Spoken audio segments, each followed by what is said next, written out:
Welcome to OWNorDisown. Today we've got a very exciting item. You've probably all heard about it. It's all the rage these days. Is virtual reality.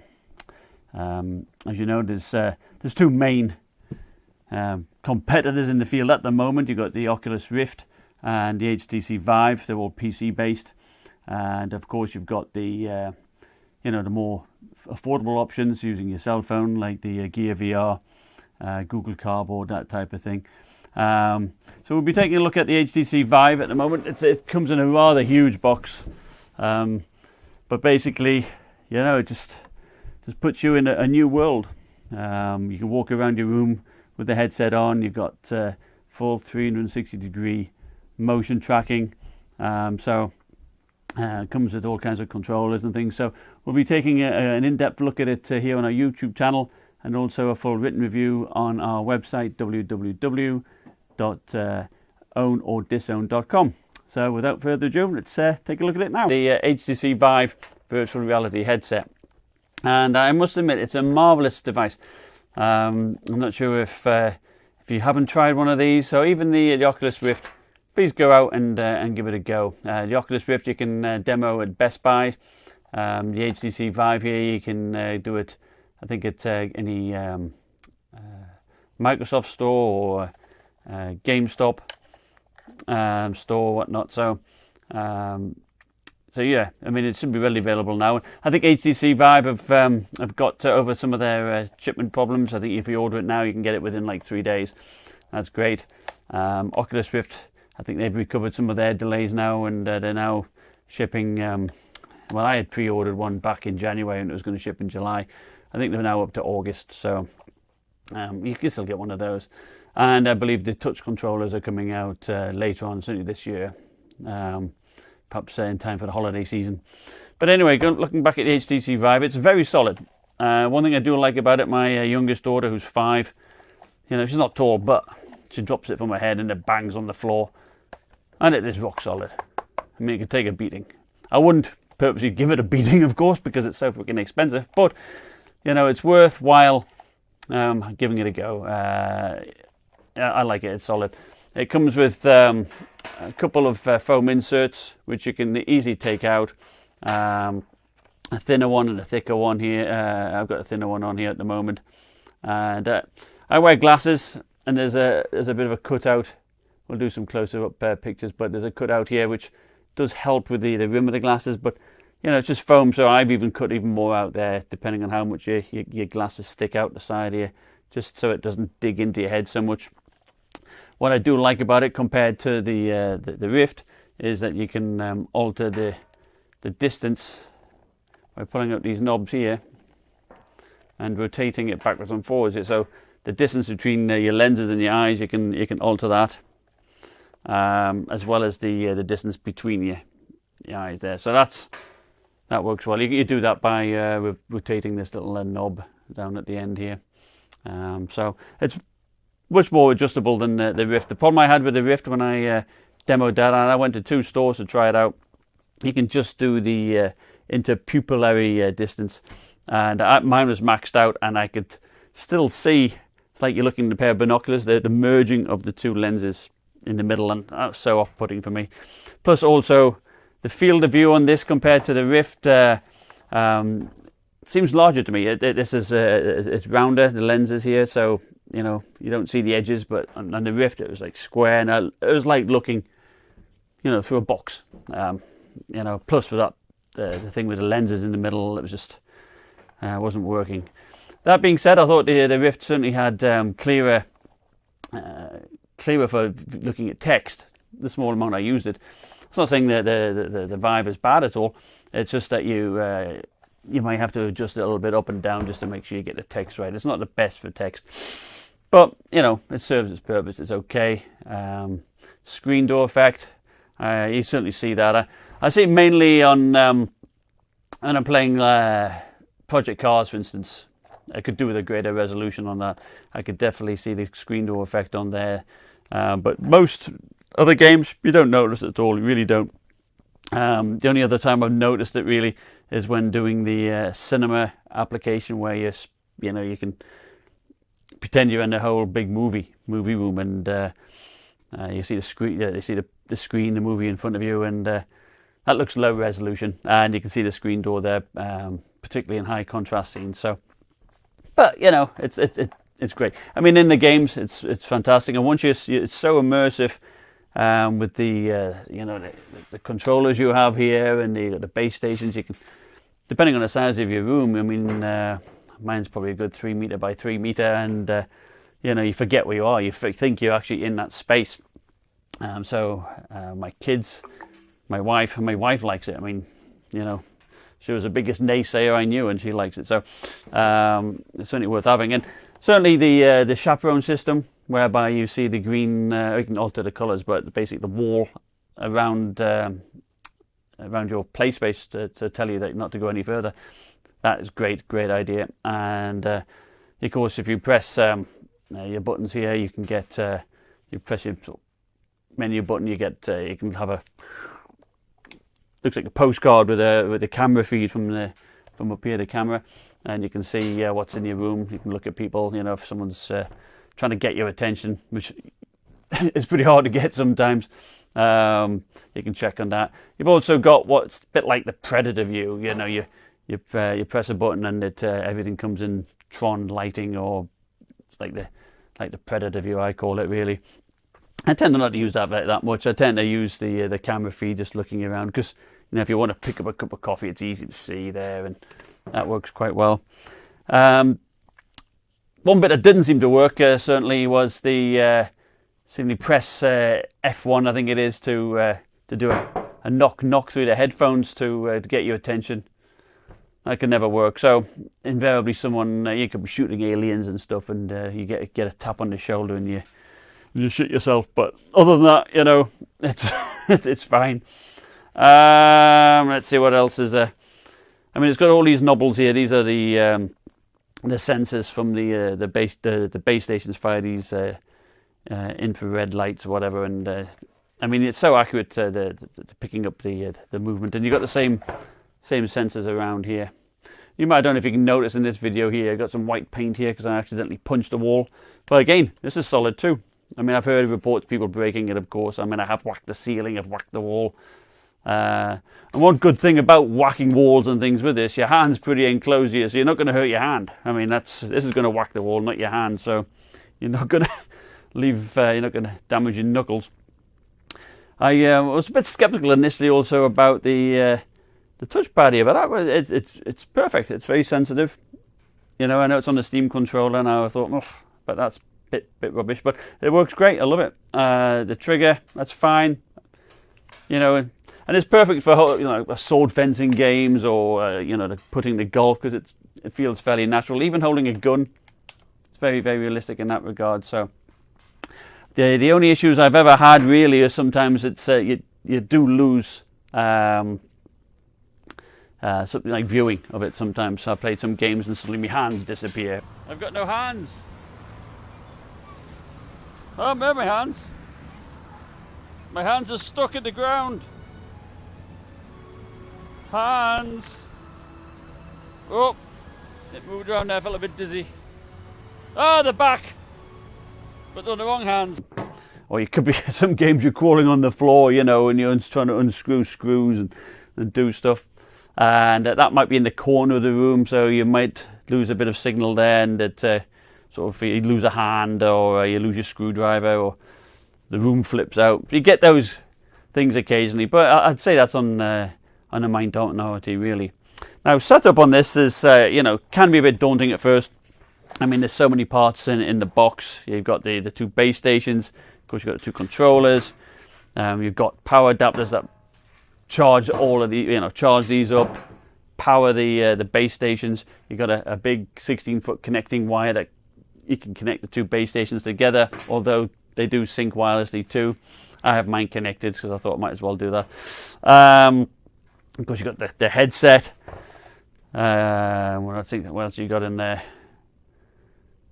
I think that's pretty much it. I mean, of course, you've got power cables and stuff galore. But, you know, once you get into it and you've got everything set up, you've measured your room, cleared your space, because you don't want to be tripping over anything.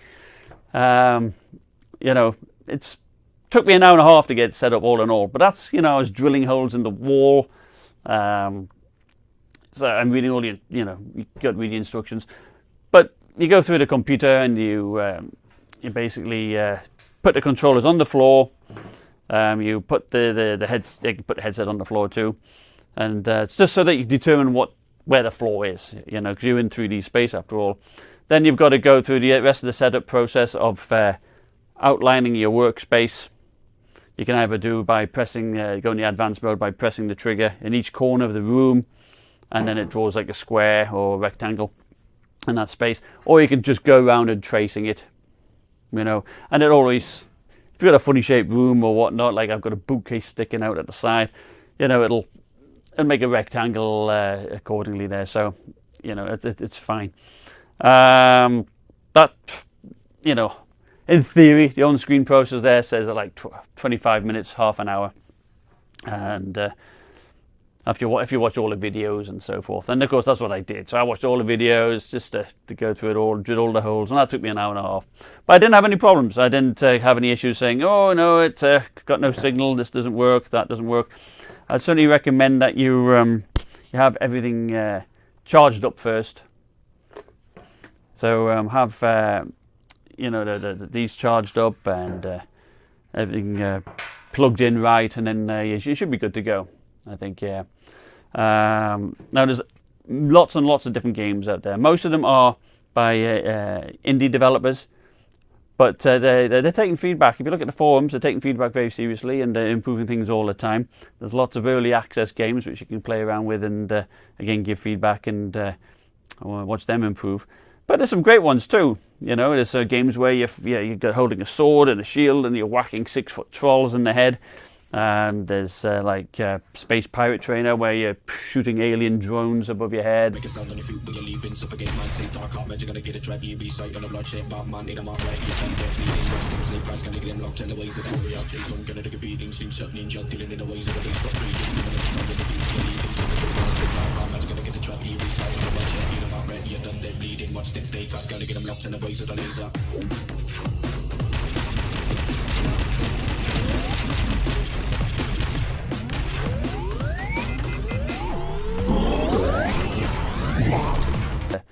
There's hollow ball where you're hitting this ball, a bit like racquetball. Hollow point where you're shooting bows and arrow. And what's incredible about that, shooting the bow and arrow, is you feel the tension ratcheting up. When you're pulling the string, it's quite a strange feeling, really. And so much so, my wrist was aching at one point. It was so realistic. But it's quite a workout, some of these games. So that's why I want to do some, I think I did about 3,500 steps in an hour gameplay once. And so I want to do some tests to see, how many calories do you burn on this, on some of these games compared to going on a treadmill, for instance. Certainly this is far more enjoyable, in my opinion. I say I've also used a app or program for looking at the cinema. You've got the virtual desktop. So all of that works flawlessly. I had a quick look at VR porn. I think everybody does that, and that works a bit weird. But it certainly works. There's no stereoscopic 3D, so I don't think it's something I'm going to be looking at very often. But it's certainly, you got the 360-degree view. You look around, and sometimes if you set, one problem you do have with these things sometimes, if you don't set up with it in the right place, like in that VR porn, you could have your head over here or up here, and you look behind and you got like just a body down here. So it's rather weird. And the same thing happens in project cars, for instance. You could be sitting in, you got to have that here, and then you set it up. But if you have it down on the desk here, you're probably too low down, or in some cases, my head's been sticking out of the roof of the car, driving around like that. So that's rather bizarre. But some people have complained about motion sickness, and that's certainly something I've experienced with project cars. That did bother me. I mean, it gets better over time. Initially, you're driving go-karts, and it's like everything like going by so fast. I was like, oh my god, I'm going to puke after about 10 minutes.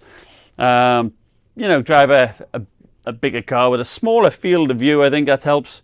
You know, you don't have so much rushing past your eyes, and that certainly helps. And limited gameplay, you know, just take breaks, have a rest. But certainly the nausea you feel with some of the motion sickness, it lasts a long time. It's not like, you know, it's gone in half an hour. It lasts a few hours. So, but the room scale games I never had an issue with. None at all. In fact, nobody in my family or friends have had any issue feeling sick doing room scale games. Movement in those games, it's restricted to generally by doing like teleporting. So you shine a light, you beam there, keep doing that. There's other ways of doing it. One which I'm looking forward to perhaps getting at some point is the Virtuix Omni, where you're on a treadmill, and you're just, you know, you're moving, you're actually walking in real life, and that's replicated on the screen, and your brain puts the two and two together, and you know, you don't feel sick. So I think that helps. I was hoping doing Project Cars that, you know, with the fact that I'm steering and doing this type of stuff, that I wouldn't feel sick, but invariably I still did. But, you know, they say get your VR legs, you know, so that's something we've all got to work on. Is it worth the money? I think it really is. I mean, it's probably one of the best $800 I've spent. I mean, initially you think it's daunting. It's a headset, you know. But, you know, I spend a fortune on graphics cards and this and that. And at the end of the day, I think this is the next level in gaming, really. I think it could be the future. And I think once they improve the resolution, you know, it's going to be a deal. It's going to be great. And, you know, next thing, of course, is the cable. I mean, it's freaking long, and it's thick and heavy. It does twist up, and you know, some people have you know, had a friend over playing Hollow Point, and he probably tied himself up like a mummy in it. It was quite funny, but you've always got to be aware of it. That's the thing. So I'm going to look at a couple of methods of trying to help that, whether it's suspending it from the ceiling, attaching it to your back, just to see which options work out best. But there's no getting away from it. A wireless option would be the best, and it might be another 2 or 3 years before we even see that. You certainly need low latency to make this work effectively. Headphone-wise, I know the Rift has its own inbuilt headphones, which would be great. That's a downside here for sure. But that being said, you know, you can just use your regular. These are wireless headphones here. These are the some Corsair wireless headphones. And they're easy enough to take off and on. Sometimes, you know, they might slip off your head a bit or whatnot, but it's not a deal breaker, is it really? And then the audio, I mean, with a pair of headphones like this, the immersion's so great. All you hear is the noise in the game. All you see is the 3D around you. And all you feel is what's in your hands here. You know, it's quite amazing. I'm also going to do a review on, it's called the Subpack M2. It is a vest, as it were, I suppose, or backpack with 2 subwoofers in the back that you know, detect the bass, and it's, you know, you move around with it. So I think that might help immersion. It's all about immersion. So I'll do a video on that.